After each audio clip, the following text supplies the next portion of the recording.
Chile finalizó hoy su segunda jornada de alegatos por la demanda marítima que Perú interpuso en La Haya. Por cerca de 8 horas, los abogados contratados por nuestro país defendieron la validez de los tratados de 1952 y 1954, centrando los argumentos en las supuestas incoherencias de las pretensiones peruanas. Queremos analizar la defensa chilena y para eso nos acompaña en los estudios Cristian Garay. Él es analista internacional del Instituto de Estudios Avanzados IDEA de la Universidad de Chile. Cristian, gracias por acompañarnos esta tarde. Bueno, muy agradecido. Cristian, uno de los temas que incluso resalta la prensa peruana dice relación con el rol que aquí ha jugado Ecuador. Dice la prensa peruana, Perú 21, particularmente Chile, insiste en involucrar a Ecuador en este litigio. A ver, ¿qué rol cree usted que debió haber jugado Ecuador o más bien, ¿qué rol cree usted que deben jugar los países limítrofes cuando están de alguna manera involucrados, como es el caso de Ecuador, porque él también suscribió los mismos tratados por los cuales Perú objeta hoy día que no exista una delimitación limítrofe marítima? Sí, bueno, muy buenos días, yo estoy muy contento y quisiera situar más bien el problema en un marco mucho más general.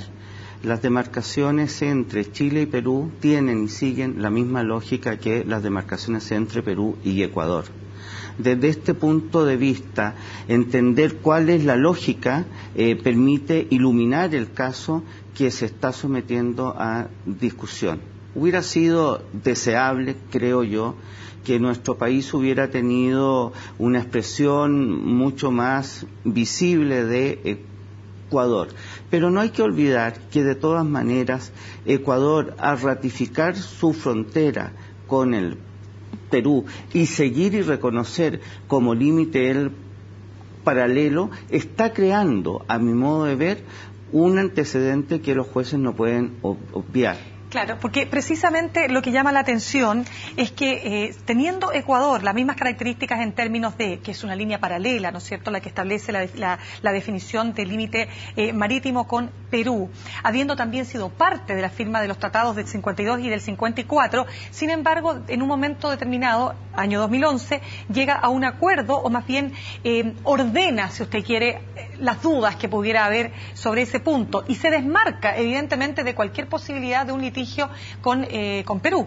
Claro, yo diría que en todos estos juicios también también existe, a mi modo de ver, una expresión de cómo se juega la política internacional. Perú no podía tener un par de juicios, sino solamente uno. Por tanto, si no despejaba el tema de Ecuador de acuerdo a los intereses de Ecuador, iba a tener consecuentemente una reclamación.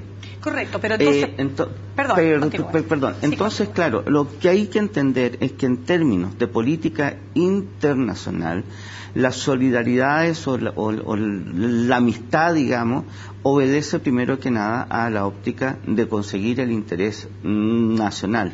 La ausencia de Ecuador se debe, evidentemente, a que consiguió los objetivos de su política exterior, que son o fueron más o menos los mismos que tuvieron en cuenta para la delimitación de Chile y el Perú. Perfecto, pero entonces entendamos lo siguiente, ¿por qué? Si había que despejar, es decir, si tenemos dos focos posibles, estoy hablando desde Perú, ¿por qué despejamos Ecuador, pero nos vamos entonces a concentrar en el foco Chile?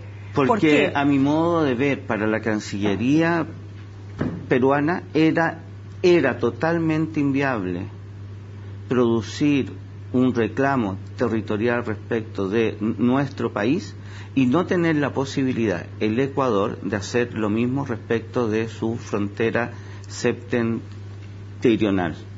Yo creo que eso ha sido un cálculo, a mi modo de ver, bastante estratégico que hubo en Perú para ir despejando un segundo diferente de esto. Pero espérese, que para entender, ¿usted dice que era más fácil tener un litigio con Chile que con Perú? ¿En otras palabras? No, desde el punto de vista del Perú, no desde el punto de vista nuestro, porque nosotros no estamos ni exigiendo ni cambiando nuestra delimitación. Correcto. Es el Perú el país que está tratando de conseguir una modificación. Pues bien, si los argumentos del Perú fueran de algún modo viables, la posición de Perú con Ecuador quedaba bastante comprometida.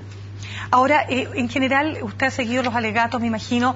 Cuéntenos, Cristian, ¿cómo ve usted la defensa chilena? Porque acá se habla también de interpretación, de la interpretación de los tratados. Yo sé que usted no es experto jurídico, ¿verdad? Usted tiene que ver con las relaciones internacionales. Pero, a ver, en materia de la defensa, si usted quiere, de nuestra representación jurídica allá en La Haya, ¿cómo ve usted que se ha planteado, en definitiva, la postura chilena?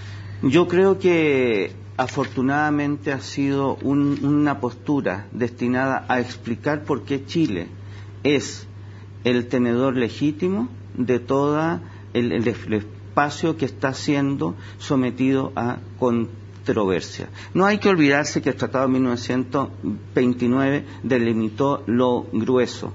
¿Por qué aparece esta reclamación a partir de la nota de Pácula el año 1986, porque se crea un caso nuevo, que es suponer que a partir de la Convención del Mar se puede ignorar la existencia de los tratados del año 52 y 54 y actuar como si ellos no lo fueran.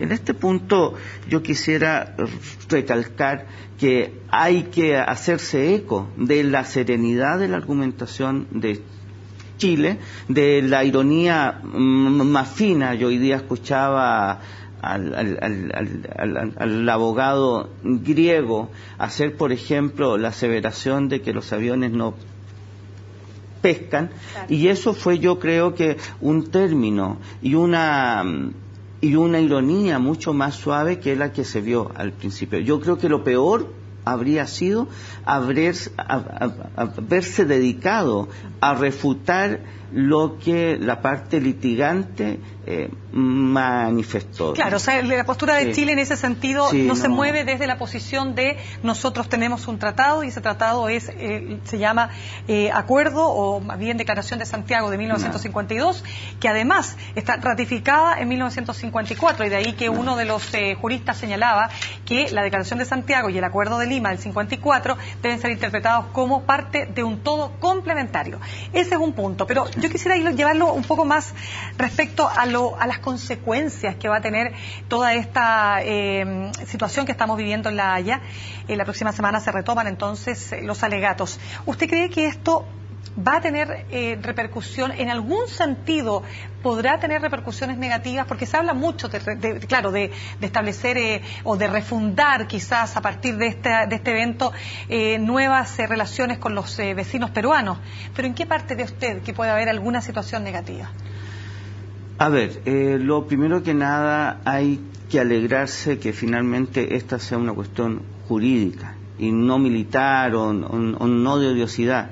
Chile y Perú comparten hoy día una densificación sumamente importante. Se calculan en varios cientos de miles los migrantes. Las inversiones peruanas se han disparado desde el año 2010, alcanzando 8.000 millones. Las inversiones chilenas se alcanzan en un periodo mucho más amplio, 11.000.